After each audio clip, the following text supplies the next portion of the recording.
à tous et bienvenue dans le 13h de ce lundi. Voici les principaux titres.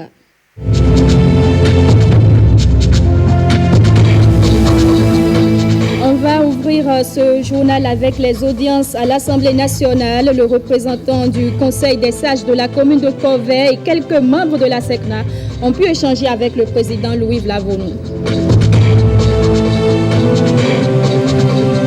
La paix et la bonne gouvernance au sein du sport béninois, c'est ce qui préoccupe le comité national olympique et sportif. Les membres ont passé au peigne fin leur stratégie.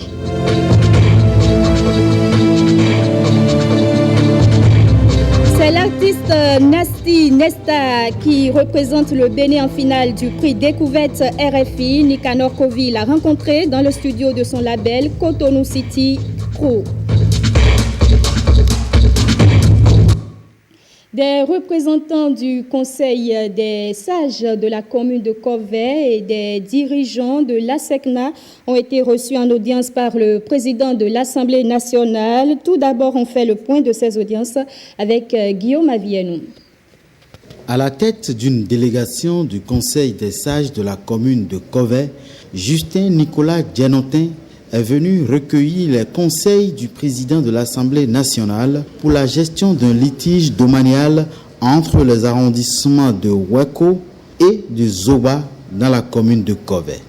Un village là a été détaché de son arrondissement originel pour être placé dans notre arrondissement sans l'avis des villageois à la base. Alors, les gens ne sont pas contents. Dieu nous a très bien reçus. Il nous revient maintenant avec nos deux élus d'aller à la base et de reprendre. On a déjà vu le préfet.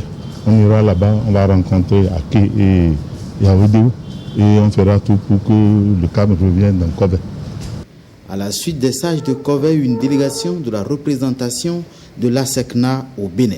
Il s'agit de l'Agence pour la sécurité de la navigation aérienne en Afrique et à Madagascar.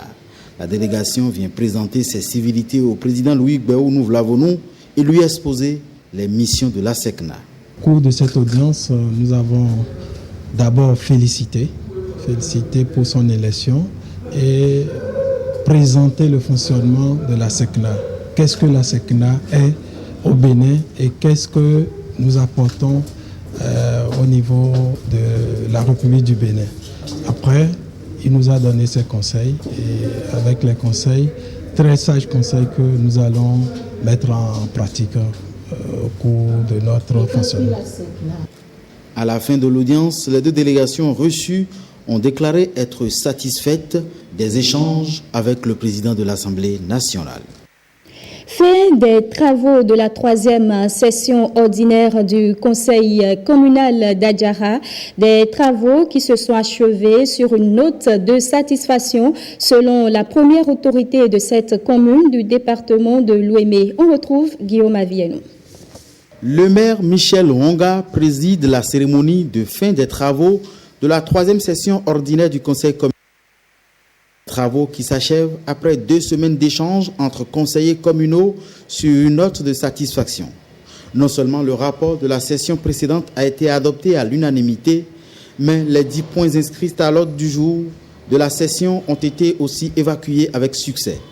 Plusieurs projets soumis à l'analyse des conseillers ont reçu un avis favorable à la grande satisfaction du maire. Nous venons de valider le plan d'action du programme OMI Delta. Ce programme est relatif à l'action, à l'emploi, aux connaissances, aux ressources, à la participation de la jeunesse aux prises de décision. C'est aussi avec satisfaction que j'ai noté votre autorisation pour la prise d'une mesure d'accompagnement d'une dizaine d'agents de la mairie admis à faire valoir leur droit à la retraite. Une dizaine d'agents ayant rendu de nombreux services à la commune et qui devraient servir de modèle aux actuels fonctionnaires de la mairie d'Adjara. La commission suivi objectif de développement durable de l'Association nationale des communes du Bénin, ANCB, tient sa deuxième session pour le compte de l'année 2019. Les élus membres de cette commission se sont donné rendez-vous les 3 et 4 octobre à Savalou, Kolaolé, Boniface Biaou. Pendant ces 2 jours de travaux, les élus membres de cette commission et leurs partenaires se livrent à d'intenses activités. Nous allons valider ce matin les documents de plaidoyer pour la prise d'un test consacrant la répartition de la taxe sur véhicules à moteur et également les documents de plaidoyer pour un accroissement de la dotation FADEC affectée investissement et pour promouvoir les communes de ressources humaines et de qualité. Nous aurons l'occasion de découvrir des présentations sur le nouvel outil pour le plaidoyer des communes. Et nous aurons également le rapport de la société civile sur les ODD. Un programme bien chargé pour cette session. Le vice-président commission ODD de l'ANCB veut compter sur le dévouement des participants pour de bonnes conclusions au terme des travaux. Nous y arriverons en attachant du prix à l'assiduité, la concentration et la bonne participation. Et je voudrais pouvoir compter sur le dévouement habituel de chacun d'entre nous. La coopération allemande qui accompagne l'ANCB pour le plein épanouissement des communes renouvelle son engagement à ses côtés. J'espère qu'à la fin de ces travaux, on aura une vision claire des documents de position et on pourra les mettre en œuvre d'ici avant la fin de l'année 2019 pour avoir des résultats concrets à court terme et pouvoir se lancer sur d'autres plaidoyers en 2020. Le vice-président de la commission ODD de l'ANCB promet l'engagement de sa commission à œuvrer pour que le Bénin, dans sa globalité, ne soit pas en marge des ODD au bilan en 2030.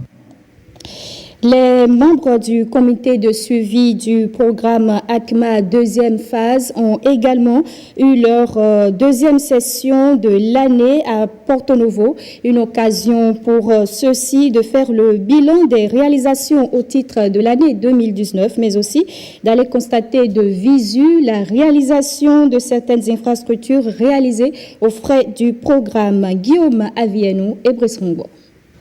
Les membres du comité de suivi du programme ACMA, l'approche communale pour le marché agricole, un programme qui est à la deuxième phase de sa mise en œuvre, se retrouvent à Porto Novo 7 mois après une rencontre du genre à Boïcon. Une rencontre à la faveur de laquelle un point exhaustif des réalisations du programme au titre de l'année en cours est présenté aux membres du comité de suivi. C'est aussi une occasion de visiter quelques sites d'intervention du programme dans le département de l'Ouémé, comme c'est le cas de ce magasin de stockage d'huile de palme d'une capacité de 2500 tonnes l'an et de 7 unités de fumage de poissons. 2 infrastructures réalisées dans la commune d'Avrancourt grâce à ACMA. Vraiment, ACMA a beaucoup fait pour nous. Il nous a aidés. Moi, avant, je ne sais pas transformer bien l'huile de palme. Maintenant, j'ai pris toutes les formations pour pouvoir bien faire mon huile. Et je vais dans les foires pour y vendre. L'accompagnement que ACMA nous fait, vraiment, on a besoin de pérenniser ça. Parce que sinon, on aurait tout perdu. C'est grâce à ACMA que nous avons reçu des formations pour la préparation de l'huile de qualité. Grâce à ACMA, on nous a appris comment faire les récoltes à temps et comment conserver l'huile. Maintenant, c'est eux, à travers notre mairie, qui nous ont aidés à avoir cette infrastructure où nous sommes. La rencontre de Porto Novo, qualifiée de la deuxième session 2019 du comité de suivi de ACMA 2, offre également l'occasion de discuter et de formuler des recommandations pour l'élaboration du plan de travail annuel 2020 du programme, malgré des motifs de satisfaction des Pays-Bas, principal bailleur de fonds du programme ACMA. Nous avons vu que des prouesses ont été réalisées et des défis, certes, ont été identifiés et feront l'objet d'une attention particulière. Les membres ont fait des recommandations qui vont dans le sens de conforter ce qui est en cours. Globalement, je suis satisfait parce que les initiatives du projet sont pertinentes et montrent une certaine efficacité.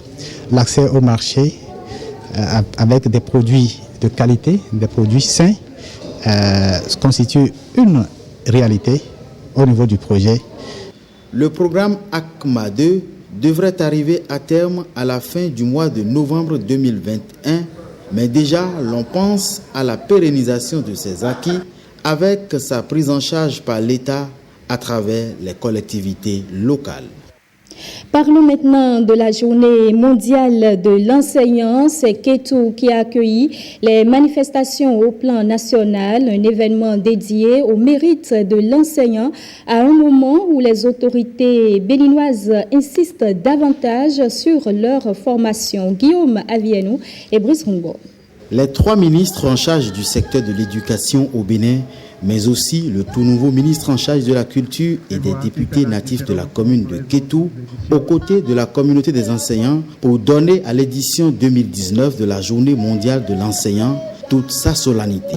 C'est en effet la commune de Kétou qui a été retenue pour la commémoration au plan national de la 26e édition de la Journée mondiale de l'enseignant. Mais au-delà du caractère festif de la rencontre, il s'agit pour la nation de rendre un hommage mérité à ces hommes et femmes qui au quotidien contribuent à la formation de l'élite du pays. Malgré les conditions d'extrême dureté auxquelles vous êtes souvent confrontés, vous continuez de vous battre pour offrir aux jeunes béninois un enseignement de qualité et mener des travaux de recherche qui donnent des résultats appréciables. Un cap à maintenir et à améliorer davantage avec une insistance particulière sur la formation des enseignants, soutiennent les autorités du pays. Ce n'est donc pas un hasard si le thème de l'édition 2019 de la Journée mondiale de l'enseignant au plan national a été placé sous le thème « Investi dans la formation des enseignants pour un développement durable au Bénin ». Devenir ou être enseignant consisterait à exercer un métier passionnant et exigeant, celui de participer à la construction de la société en organisant l'utile installation des savoirs et en développant les compétences des élèves. Pour le gouvernement, enseigner n'est pas que noble, mais c'est surtout une mission, pour reprendre une citation du pape Jean-Paul II, de regretter mémoire. L'éducation est plus qu'un métier, c'est une mission qui consiste à aider chaque personne à reconnaître ce qu'elle a d'irremplaçable et d'unique. Fin de citation. Pour matérialiser son initiative d'un dialogue interreligieux et interculturel pour la paix et le développement, le Centre panafricain de prospective sociale du professeur Albert Tevoidre vient d'inaugurer une école primaire publique à Oké-Igbo. C'est dans la commune de Sakété. Guillaume Avienou et Brice Rungo. Remise officielle de l'acte de donation de ce domaine de 2 hectares appartenant au professeur Albert Tevoidre à l'association villageoise de développement d'Oké-Igbo dans la commune de Sakété. Un domaine sur lequel est désormais érigé cet ensemble de modules de classe, de bureaux, de latrines et de forages pour les besoins de ses usagers. Le tout construit dans l'arrondissement de Yoko grâce à la générosité du frère Melchior, l'autre nom du professeur Albert Tevoidre. L'ouvrage, financé par la coopération suisse, est une matérialisation du projet Initiative africaine d'éducation à la paix et au développement par le dialogue interreligieux et interculturel. Une initiative portée par le CPPS, le Centre panafricain de prospective sociale, un centre présidé par le professeur Albert Tevoidre. L'école qui vient ainsi d'ouvrir ses portes est le fruit de ce projet et comprend un pan de clôture de la façade sur 200 mètres, un module de classe meublé, une direction meublée, un bloc de 4 latrines, un espace de 50 mètres carrés semé de différentes essences pour tenir lieu de récréation, le tout porté par une superficie de 2 hectares. L'objectif du projet, qualifié d'école d'interprofessionnelle, vise à familiariser les apprenants dès le cours d'initiation avec les diverses religions de leur milieu de manière à leur permettre d'avoir une idée plus juste de celle-ci sans stigmatisation ou a priori. Pour cette rentrée des classes, l'école accueille 83 apprenants à la satisfaction des autorités de la commune. 83 écoliers, le besoin était là. Le besoin était fort. Ces enfants ont eu la chance que le projet Théodré et la mairie de Sacré ont conduit leurs efforts pour leur ouvrir l'école. Acclamez pour cette initiative. Acclamez. Sakété, le promoteur du dialogue interreligieux interculturel, voudrait faire de cette commune, dans un futur proche, la capitale du dialogue interreligieux pour rester collé à l'initiative de 2014 du professeur François Abiola. La convention d'éthique et de bonne gouvernance entre le Comité national olympique et sportif béninois et les fédérations sportives est enfin passée au scanner. L'exercice s'est déroulé au Palais des Sports. Reportage de Patrick Ayadji et de Igor Ayoso. Après l'adoption de ces dispositions, que chacun des acteurs soit bien imprégné. C'est un président du Comité national olympique et sportif béninois décidé pour la mise en œuvre de l'opération Crise Zéro au sein des fédérations sportives qui s'expriment. À travers cette séance de vulgarisation de la Convention d'éthique et de bonne gouvernance, le CNOSBEN trouve l'alchimie nécessaire pour une famille sportive nationale apaisée. Nous avons mis en œuvre cette convention dans le cadre de la prévention, faire en sorte que si c'est respecté par les acteurs, qu'il n'y ait plus des sources de division, des sources, disons, de crise au sein de nos fédérations. Je ne veux pas vous le rappeler, tout ce qui nous était arrivé dans ce pays avec la fameuse histoire du Bénin à une compétition à Niamey. Nous ne voulons plus que cela reprenne. Et pour cette raison, nous avons tenu à ce que tous les acteurs, y compris vous, hommes de la presse, vous soyez bien imprégnés donc de toutes les dispositions que comporte cette convention. Et nous nous séparons aujourd'hui avec le sentiment que tout un chacun sait ce qu'il doit faire et sait ce qu'il ne doit pas faire. La réponse favorable des fédérations sportives et de la presse nationale dénote de l'intérêt de cette session. Et ça a même tardé à venir parce que nous avons besoin des règles d'éthique et autres au niveau du mouvement sportif. Le comité olympique comme structure fêtière donc, du mouvement sportif a pris le devant et c'est une bonne chose. Nous avons besoin de ces codes-là pour avoir donc, de bons comportements au niveau donc, de tous les différents acteurs du mouvement sportif. Vous savez, non seulement nous sommes dans le mouvement sportif au Bénin, mais au niveau africain et international, nous envoyons des dirigeants, nous envoyons des athlètes donc, dans ces milieux-là et il faut un minimum de comportement pour que nous puissions vivre en harmonie avec tout le reste. Cela ne peut que assainir le mouvement sportif et rappeler aux uns et aux autres leurs devoirs et leurs droits. Parce que généralement ici au Bénin, nous savons bien réclamer nos droits, mais nos devoirs, nous en passons. 23 dispositions composent cette convention d'éthique et de bonne gouvernance adoptée le 17 mars 2019. C'est l'un des principaux titres de ce 13h. Nasti Nesta, c'est lui qui représente le Bénin en finale du prix Découverte RFI. Avant, bien sûr, le verdict du jury. Nicanor Kovi l'a rencontré dans le studio de son label Cotonou City Pro. Ce que ça me touche. Vive à Cotonou, Nasti Nesta a mangé Daniel Malang, un citoyen béninois qui vit dans le corps du rappeur.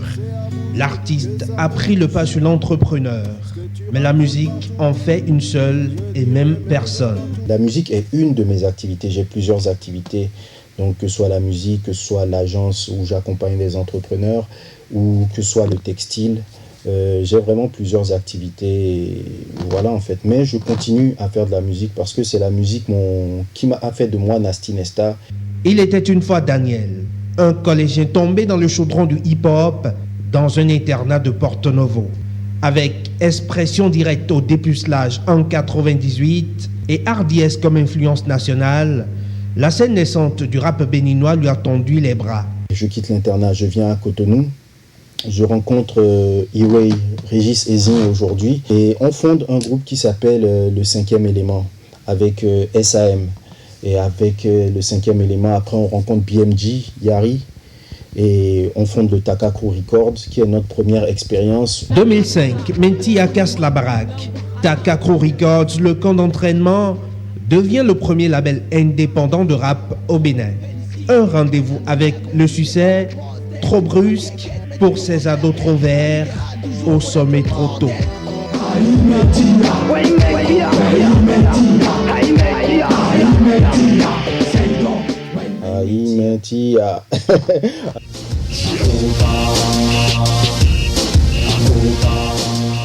C'est une superbe époque, parce qu'on faisait les choses vraiment innocemment et on avait faim.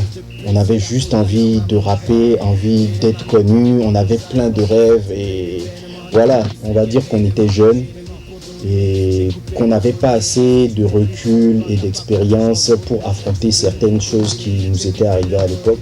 Donc tout doucement le groupe se disloque, BMG s'en va, il fait sa route de son côté. Donc à ce moment, Diamant Noir me propose de rejoindre le CCC. Ils disent on est en train de monter un label, est-ce que ça t'intéresserait? Et j'intègre le CCC avec lequel je fais mon premier album, Il le fallait. Il le fallait, ce premier album solo pour que le Cotonou Boy laisse le tout Bénin sur répondeur, trop occupé à briller aux côtés des autres diamants du CCC. Laisse un message sur mon répondeur. Laisse un message sur mon répondeur.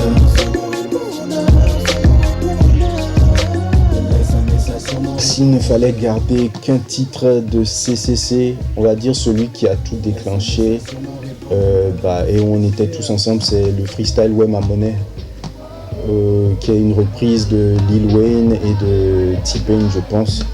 Donc c'était Ouais Ma Monnaie, tu me connais, monnaie dans le sac et le mine dans la monnaie, tu le sais, tu le sais.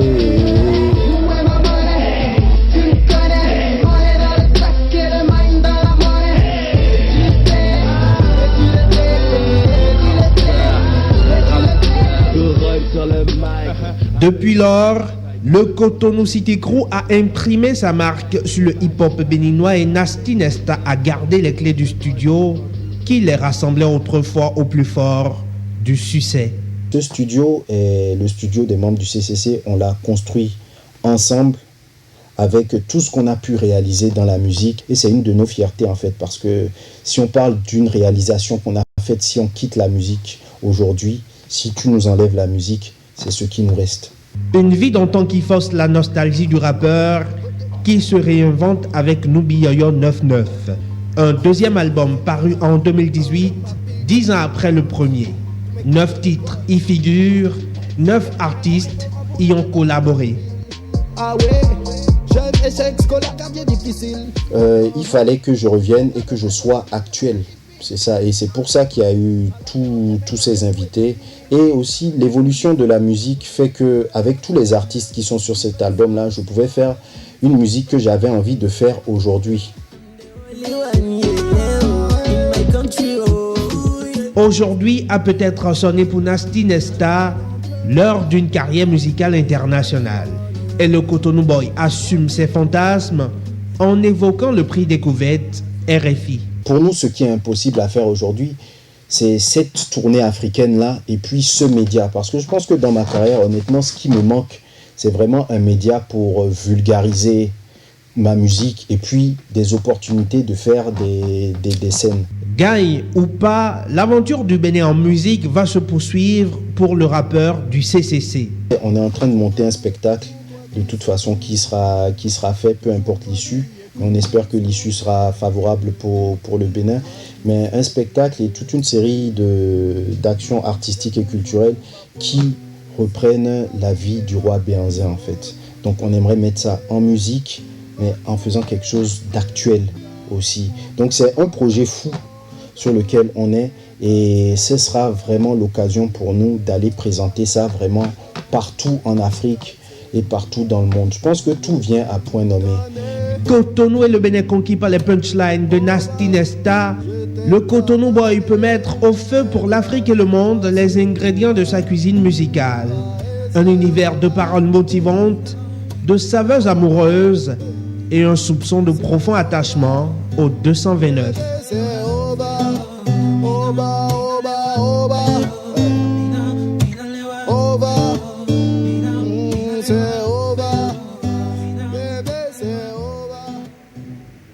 C'est la fin de ce journal. Merci de l'avoir suivi. Je suis également ravie de vous l'avoir présenté. Je vous retrouve demain avec toute mon équipe.